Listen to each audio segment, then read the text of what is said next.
जय हिंद। आज हम पढ़ने वाले हैं जलालुद्दीन खिलजी। जो खिलजी वंश की स्टार्टिंग कैसे होती है और जलालुद्दीन खिलजी जो फर्स्ट शासक है खिलजी वंश का, उसको हम डिटेल से पढ़ेंगे। और पूरे खिलजी वंश के इस जलालुद्दीन खिलजी का पूरा इतिहास इसी एक वीडियो के माध्यम से आपको क्लियर होगा और पूरे डिटेल में। आप सभी को पता होगा कि हमने पिछली क्लास में बलवन से लेकर के कैमूर्स तक पढ़ा था। अब कैमूर्स तक गुलाम वंश था हमारा। गुलाम वंश के बाद गुलाम वंश खत्म होता है कैमूर्स अंतिम शासक था गुलाम वंश का। अब ये आता है खिलजी वंश, जिसकी स्थापना जलालुद्दीन खिलजी ने की थी। अब यहाँ पे सबसे बड़ी इंपॉर्टेंट बात ये आती है कि भाई ये खिलजी कौन थे और ये कहाँ से आए थे। खिलजी सबसे पहले मैं आपको बता दूँ, ये खिलजी मोहम्मद गौरी के समय से ही थे। तो गौरी के समय से सेना में थे, क्योंकि बख्तियार खिलजी ये गौरी का गुलाम था। तो ये कहाँ का शासक था? बंगाल और बिहार का शासक था। यानी इन्होंने एंट्री कहाँ से कर ली थी? अपनी अपनी एंट्री इन्होंने गौरी के समय से ही इस सेना में ये भर्ती हो गए थे। अब यहाँ पे ये जलालुद्दीन खिलजी की एंट्री कैसे हुई? जो जलालुद्दीन खिलजी है, ये जो कैमूर्स है, कैमूर्स के टाइम पर ये कहाँ का शासक था? कैमूर्स के टाइम पर ये मंगोलों की रक्षा करने के लिए यहाँ पे डटे हुए थे ये खिलजी वंश। खिलजी जो जलालुद्दीन खिलजी था, वो ये भारत है, भारत के उत्तर की साइड ये मंगोल आक्रमण करते रहते थे। तो यहाँ पे ये कैमूर्स के टाइम पर उपस्थित था। जब कैमूर्स की डेथ इसने करवा दी थी, तो ये खुद राजा नहीं बना था। इसने क्या किया था, जैसे ही कैमूर्स की हत्या हुई तो ये एक जगह पड़ती है केलूगढ़ी या किलोगरी कहते हैं। यहाँ पर ये लगभग 1 साल तक रहा और यहीं से ये कंट्रोल करता रहा। पूरे दिल्ली सल्तनत को यहीं से ये कंट्रोल करता रहा। इसकी एज तो ज़्यादा थी, 60 साल का था जब ये कंट्रोल कर रहा था।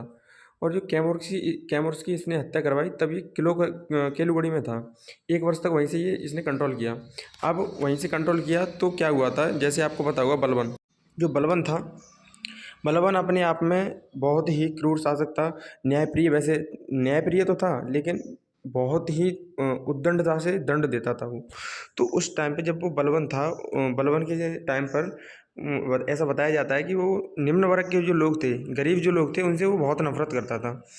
और जो उच्च वर्ग के लोग थे, उनसे ही वो अपनी हिसाब किताब रखता था। निम्न वर्ग से वो बहुत ही नफरत करता था। तो इसीलिए निम्न वर्ग बलवन से नाराज़ थे। बलवन के बाद आने वाले जितने शासक थे, उनसे भी नाराज़ थे। तो ये बात जलालुद्दीन खिलजी को पता चल गई कि भाई अगर मुझे शासन चलाना है तो निम्न वर्ग को अपने साथ में करना होगा। तो निम्न वर्ग को साथ में करने के लिए इसने क्या किया कि कई सारे सरदार निम्न वर्ग में से बना दिए। जो सरदार जैसे किसी प्रांत का सरदार होता है, उसी प्रकार इसने निम्न वर्गों में से सरदार बना दिए। तो यानी निम्न वर्ग जलालुद्दीन खिलजी के सपोर्ट में आ गया। जब जलालुद्दीन खिलजी के निम्न वर्ग सपोर्ट में आ गया तो क्या हुआ कि पूरी जनता इसके सपोर्ट में आ गई। और उधर जो दिल्ली पर जो थोड़े बहुत दूर बैठकर ये शासन कर रहा था, तो दिल्ली पर छोटे मोटे राजा दिल्ली की गद्दी पर बैठे हुए थे, जो कि ऐसे जलालुद्दीन खिलजी के विरोध में थे। लेकिन जलालुद्दीन खिलजी को कोई फ़र्क नहीं पड़ता, क्योंकि जनता जिसके साथ अगर जनता हो जाती है तो उसका बल्ले बल्ले हो जाती है, आपको पता है। तो जब ऐसा बताया जाता है कि जब 1 साल के बाद खुद जनता ने जलालुद्दीन का स्वागत किया कि आप दिल्ली आओ और राज को संभालो।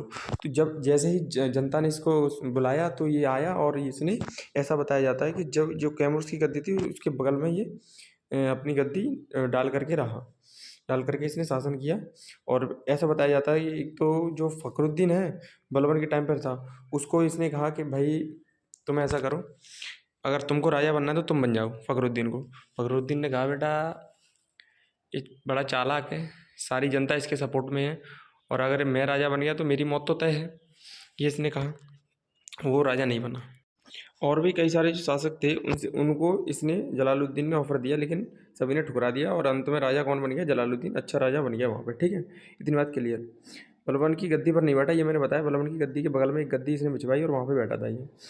1 वर्ष बाद आया था दिल्ली। 1 वर्ष से पहले ये कहाँ पर था? केलूगढ़ी में था। इतनी बात समझ में आ गई। अब इससे पहले थोड़ी समझ लीजिए कि जलालुद्दीन खिलजी उपाधि इसने शाइस्ता खां की उपाधि धारण की थी, जो केकूबाद ने इसको दी थी। केकूबाद कौन था? केकूबाद कैमूर्स से पहले का शासक है। सल्तनत काल का सबसे बुजुर्ग शासक था ये। इसकी लगभग 60 से ऊपर इसकी उम्र थी उस टाइम पे। 2 पुत्र थे इसके, इब्राहिम खानी खाना और अर्क अली खां। अर्क अली खां कौन था? अर्क अली खां उस टाइम पे कहाँ का शासक था? ये अभी मैं आगे बताऊंगा कि अरकली खां कहाँ का शासक था। और अरकली खां की जो कड़ा की जागीर है वो अरकली खां के मतलब इसको दे दी थी। अब कैसे दे दी थी वो मैं आपको बताऊँ। जैसे ये कड़ा मानिकपुर की जागीर है, ये भतीजे अलाउद्दीन खिलजी को दी। अब भतीजे अलाउद्दीन खिलजी को इसने ऐसे ही नहीं दे दी थी। सबसे पहले ये कड़ा की जागीर किसके पास हुआ करती थी, ये अलाउद्दीन खिलजी से पहले ये जो कड़ा मानिकपुर की जागीर है ये मलिक छज्जू के पास थी। अब ये मलिक छज्जू कौन है, ये मलिक छज्जू बलबन का भतीजा है। तो बलबन का भतीजा होने के नाते बलबन के टाइम पर मलिक छज्जू के पास थी ये कड़ा मानिकपुर की जागीर। लेकिन मलिक छज्जू ने विद्रोह कर दिया तो जलालुद्दीन खिलजी ने मलिक छज्जू पर अटैक करके और ये कड़ा मानिकपुर की जागीर को अलाउद्दीन खिलजी को दे दिया। ठीक है, तो मलिक छज्जू इसलिए विद्रोह कर रहा था। मलिक छज्जू को इसने फिर सरेंडर कर दिया और मलिक छज्जू से कहा कि बेटा तू, मलिक छज्जू अब तू रहेगा अरकली खां के संरक्षण में। ठीक है, अरकली खां के संरक्षण में रहेगा, ऐसा कह दिया उससे। अब इतनी बात क्लियर। अब यहाँ से आगे बढ़ते हैं। जो जलालुद्दीन खिलजी है उसका शासन का बात करें तो मलिक छज्जू का विद्रोह 1290 में हुआ था। जो मलिक छज्जू अपने पुत्र अरकली खां, जो जलालुद्दीन खिलजी था उसका पुत्र था अरकली खां, तो अरकली खां के संरक्षण में दे दिया। जो अरकली खां कौन था, ये मुल्तान का गवर्नर था। तो इसके संरक्षण में इस मलिक छज्जू को सौंप दिया था कि भाई तू जा, वो मलिक छज्जू तू जा और अरकली खां के संरक्षण में रहे। ठीक है, अब यहाँ पे ये दिल्ली, अब एक बात और आती है कि दिल्ली थी तो उसमें पहले भी जैसे आक्रमण करते रहते थे। जैसे उस टाइम पे मैंने बताया बलबन के टाइम पर भी आक्रमण किए दिल्ली के लुटेरों ने दिल्ली में। तो इस टाइम पर भी अलाउद्दीन खिलजी के टाइम पर भी, जलालुद्दीन खिलजी के टाइम पर भी दिल्ली के लुटेरों ने आक्रमण किया। फिर इसके बाद मंगोल आक्रमणकारी। यहाँ पे जो दिल्ली में पहले भी लुटेरे आक्रमण करते थे, अब भी इसके समय आक्रमण कर रहे थे। दिल्ली में क्या हुआ था, ये जो जलालुद्दीन खिलजी था बहुत ही उदारवादी शासक था। इसने क्या किया, इन लुटेरों को पकड़ के बुलवाया। वैसे ये कमज़ोर नहीं था, ये बहुत ताकतवर था लेकिन उदारवादी था। ठीक है, तो दिल्ली के लुटेरों को इसने पकड़ के अपने पास बुलवाया और कहा भाई तुम यार क्या बात है तुमको, ये ऐसा करो तुम ये धन पकड़ो। और बहुत सारा कहा जाता है कि बहुत सारा धन दिया इन लुटेरों को और कहा कि जाओ सारी सेना को इनके साथ भेज दिया कि इनसे कोई धन लूटे ना, उनको बहुत दूर छोड़ के आओ। तो सारा धन लेकर के चले और इन लुटेरों को दे दिया धन और इनको भगा दिया कि जाओ अब तुम दोबारा इस दिल्ली पर दिल्ली को लूटने के लिए मत आना, ऐसा कह दिया। फिर इसके बाद हुआ मंगोल का आक्रमण। अब मंगोल का आक्रमण हुआ तो यहाँ पर भी अलाउद्दीन खिलजी ने कहा भाई यार ये भी आ रहे हैं तो इनको भी पकड़ के आक्रमण करके इनको भी गिरफ्तार करके बुलाया गया। बेटा ये बताओ यार बार बार तुम क्यों आते हो, क्या बात है, क्या चक्कर है तुम्हें, क्या चाहिए तुमको। 1292 में आक्रमण किया था। तो यहाँ पर ही अलाउद्दीन खिलजी ने एक मंगोलपुरी बसाई और इनको जगह दी रहने को। इन्होंने कहा था कि हमारे पास रहने के लिए जगह नहीं है इसलिए हम आक्रमण करते हैं, हम कैसे रोजी रोटी चलाएं। तो इन्होंने मंगोलपुरी बसाया। किसने, अलाउद्दीन खिलजी ने जलालुद्दीन खिलजी, इसने मंगोलपुरी बसाया। जेके ने, जेके मतलब जलालुद्दीन खिलजी, मंगोलपुरी बसाया उनको और मंगोलपुरी में इनको रहने के लिए जगह दे दी। तो यानी कि इन्होंने दिल्ली के लुटेरों का भी सॉल्यूशन कर दिया, मंगोलों के आक्रमण का भी सॉल्यूशन कर दिया। और इसने एक एक्सेप्शन आता है, सिद्दी मौला की हत्या करवा दी। अब सिद्दी मौला कौन था, सिद्दी मौला ये ऐसा बताया जाता ये दार्शनिक व्यक्ति था और इसको जनता सपोर्ट कर रही थी। सपोर्ट करने के कारण ऐसा बोला जा रहा था कि आगे जो शासक बनेगा जलालुद्दीन खिलजी के बाद वो सिद्दी मौला ही बनेगा। ये खबर सुनते ही जलालुद्दीन खिलजी ने सिद्दी मौला की हत्या करवा दी। ठीक है, इसको ख़त्म कर दिया। यही एक एक्सेप्शन मिलता है, मतलब इसने किसी की हत्या करवाई और नहीं, पूरे शासनकाल में इसने किसी की हत्या नहीं करवाई थी, सभी को ये प्यार से रखता था। फिर जलालुद्दीन खिलजी की दरबारी कवि कौन है, हसन देहलवी है, अमीर खुसरो बहुत ही फेमस कवि हैं इनमें से। इनका वास्तविक नाम अबुल हसन है। जन्म इनका पटियाला उत्तर प्रदेश में हुआ था। गुरु निजामुद्दीन औलिया थे इनके। निजामुद्दीन औलिया ने 7 शासकों का दरबार देखा था, अमीर खुसरो ने 8 शासकों का दरबार देखा था। पुस्तकें इनकी अमीर खुसरो की किरानो सादीन, इसमें कैकूबाद और बुगरा खां जो हमने पिछली क्लास में पढ़ा उसका मिलन के बारे में बताया गया है। खजाइन उल फतू अलाउद्दीन खिलजी का चित्तौड़ अभियान इसमें बताया गया है। और खलिके बारी हिंदी फारसी शब्दकोश के संबंध में इसमें खलिके बारी में बताया गया है। और मिफ्ताह उल फतू, इसमें मिफ्ताह उल फतू ये भी बुक इन्हीं ने लिखी है। औलिया के साथ सुल्तान को दरबार देखा था। नई दिल्ली में इनकी दरगाह है निजामुद्दीन औलिया की। लैला मजनू इनकी बुक है। नूर सिपेर इनकी बुक है। तुगलकनामा इनकी एक और बुक है। और आसिफा उल अनवर इनकी बुक है। ठीक है, अब इतनी बात कंप्लीट होने के बाद यहाँ पे एक पॉइंट आता है, अमीर खुसरो ने 8 सुल्तानों का दरबार देखा, ये पता है। खड़ी बोली हिंदवी का प्रयोग किया इन्होंने। खुसरो को तोताए हिंद किसने कहा था, ये अलाउद्दीन खिलजी ने कहा था। क्यों? क्योंकि ये अमीर खुसरो कहते थे कि अगर मुझसे कुछ पूछना है तो हिंदवी में पूछो, क्योंकि ये हिंदवी भाषा को बहुत प्रमोट करते थे, इसीलिए इनको तोताई हिंद कहा गया। कव्वाली, गजल, पहेली, सितार, तबला के जनक इनको माना जाता है। 1296 में जलालुद्दीन खिलजी की हत्या अलाउद्दीन खिलजी ने करवाई। कैसे करवाई, इसकी भी एक कहानी है। ऐसा हुआ था कि जो अलाउद्दीन खिलजी है उसने कहा कि अलाउद्दीन खिलजी कौन था? अलाउद्दीन खिलजी जलालुद्दीन खिलजी का भतीजा था, और जो जलालुद्दीन खिलजी है वो ससुर था अलाउद्दीन खिलजी का, चाचा भी था ससुर भी था। ठीक है, तो क्या हुआ कि अलाउद्दीन खिलजी की जो परवरिश थी वो जलालुद्दीन खिलजी ने की थी।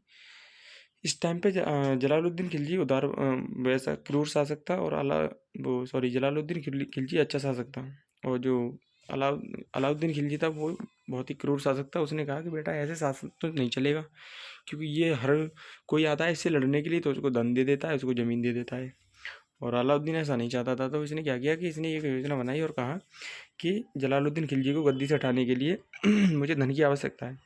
तो धन लेने के लिए इसने क्या किया, अलाउद्दीन खिलजी ने जो नीचे क्या नाम है उसका, देवगिरी को लूटने का इसने प्लान बनाया। देवगिरी को लूटने का प्लान बनाया, तो वो चला नीचे देवगिरी को लूटने के लिए 8,000 की सेना को लेकर के चला। कमांडर इसका नुसरत खान था। 26 फरवरी 1296 को इसने आक्रमण किया। इसकी गुप्तचर प्रणाली बहुत तेज थी। इसने कहा कि आगे जैसे कि देवगिरी में जो शासक थे रामचंद्र देव और राजकुमार सिंघन, इनके पास ये गुप्तचर गए और इन्होंने कह दिया कि अलाउद्दीन खिलजी और जलालुद्दीन खिलजी से बगावत करके और वो नीचे आ रहा है और हम सबको लूटने आ रहा है, ऐसे ये देवगिरी के शासक से कहा। गुप्तचरों ने गुप्तचर समझ गए कि इस प्रकार ये चक्कर है। तो ये जो कहा था उस टाइम पे जो रामचंद्र देव था वो एक अभियान में बिजी था, तो ये मौका मिल गया अलाउद्दीन खिलजी को और इस पर अटैक कर दिया। बहुत सारा धन लूटा। लूटने के बाद जब ये जा रहा था तो रामचंद्र देव को पता चल गया और ये आ गया, और आने के बाद इसने गेट को बंद कर दिया, नहीं जाने दिया अलाउद्दीन खिलजी को। अलाउद्दीन खिलजी ने कहा देखो भाई, अगर तुम मुझे नहीं जाने दोगे तो वापस से हम तुम्हारी रक्षा कैसे करें, क्योंकि 20,000 की सेना लेकर के जलालुद्दीन खिलजी आ रहा है देवगिरी पर अभियान आक्रमण करने। तो अगर तुम्हें भी बचना है और मुझे भी बचना है तो तुम मेरे साथ हो जाओ। ये रामचंद्र देव से कहा था अलाउद्दीन खिलजी ने। ठीक है, तो इसलिए जो रामचंद्र देव थे वो देवगिरी के शासक थे, तो ये साथ हो गए थे किसके, अलाउद्दीन खिलजी के। जब अलाउद्दीन खिलजी वापस चला तो कड़ा में था ये अलाउद्दीन खिलजी, क्योंकि अलाउद्दीन खिलजी को जागीर दे दी थी, कड़ा की जागीर जलालुद्दीन खिलजी ने। तो ये वापस कड़ा गया, कड़ा की जागीर में अपना धन वन लेकर के वहीं इकट्ठा कर लिया। अब ये पत्र लिखा, अब एक पत्र लिखा जलालुद्दीन खिलजी ने अलाउद्दीन खिलजी को कि बेटा भतीजे आ जाओ, अब बहुत सारा सोना लूट के ले आए तुम। अब उधर से जलालुद्दीन खिलजी ने ये सारा पत्र लिखा, तो उधर से जवाब दिया अलाउद्दीन खिलजी ने एक ने जेके को कहा कि चाचा जी, ये तो चाहते हैं लोग कि मैं दिल्ली आऊँ और सारा धन लूट लूँ, और हम दोनों की ये दिल्ली के शासक, दिल्ली के जो कमांडर हैं वो हमारी हत्या कर देंगे। इसलिए जलालुद्दीन खिलजी ने कहा कि तुम वहीं रुको, मैं आता हूँ तुम्हारे पास। जैसे ही वो कड़ाकी जागीर पहुँचा जलालुद्दीन खिलजी अपनी सेना में सिर्फ बहुत कम सैनिक लेकर के गया था, और ऐसा बताया जाता है कि अलाउद्दीन खिलजी का कोई उद्देश्य नहीं था जलालुद्दीन खिलजी को मारने का, लेकिन फिर भी जब उसने अपने सामने देखा तो उसके मन में एक इच्छा आई और उसने उसको कत्ल कर दिया, गर्दन काट दी किसकी, जलालुद्दीन खिलजी की, और ख़ुद को राजा घोषित कर दिया। ठीक है, तो इस प्रकार अलाउद्दीन खिलजी 1296 से लेकर के 1316 तक रहा था। कौन? ये तो अलाउद्दीन खिलजी आया, जब आने के बाद इसका शासनकाल 20 वर्ष का है। ठीक है, और इतनी क्लियर, एक ही सिर पर ताज 20 जुलाई 1296 को रखा गया। इतनी बात कंप्लीट। अब इसके बाद थोड़े क्वेश्चन देख लो। पहला क्वेश्चन, जलालुद्दीन खिलजी के विद्रोह का प्रयास करने के लिए किस सूफी संत को मार डाला था? तो ये सिद्दी मौला था। ये अपने आप को दार्शनिक बताया था, मैंने अभी बताया, सिद्दी मौला। ठीक है। सेकंड क्वेश्चन, निम्नलिखित में से कौन खिलजी वंश का संस्थापक था? तो जलालुद्दीन खिलजी। दिल्ली सल्तनत के संबंध में शासक पूर्वाधिकारी का निम्नलिखित में से कौन सा संयोजन सही है? अलाउद्दीन खिलजी के बाद जलालुद्दीन खिलजी आया, या फिर पूर्व, मतलब इससे पूर्व कौन है? तो जलालुद्दीन खिलजी से पूर्व, से आगे मतलब कौन था? जलालुद्दीन खिलजी से आगे अलाउद्दीन खिलजी था। ठीक है, इस प्रकार।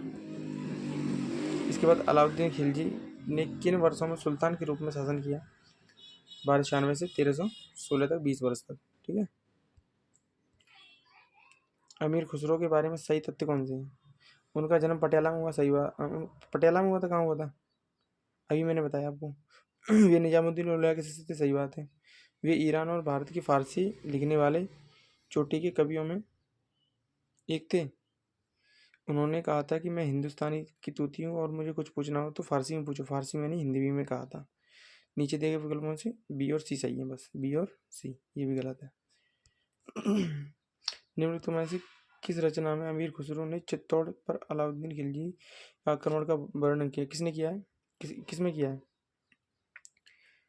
खजान उल फतू में किया है, या नूरे सिपेर में किया है, तुगलकनामा में किया है, मिफ्ताहुल मतू में किया है? किसने किया है? खजान उल फतू में किया है। अमीर खुसरो की कृति किरान सादिन किसका वर्णन? केकुबाद और बोरा खां का मिलन। निम्नलिखित में से कौन सा ग्रंथ अमीर खुसरो के द्वारा रचित है? कौन सा है? इसको आप बताएंगे। ठीक है, होमवर्क में ये। ठीक है, मिलते हैं नेक्स्ट वीडियो में। धन्यवाद। जय हिंद, जय भारत। ज़्यादा से ज़्यादा इस क्लास को सपोर्ट करें, क्योंकि ये इसमें जो कंटेंट है बहुत ही इंपॉर्टेंट कंटेंट है, बहुत ही आपकी परीक्षा के लिए दृष्टिकोण से बहुत ही शानदार साबित होने वाला है।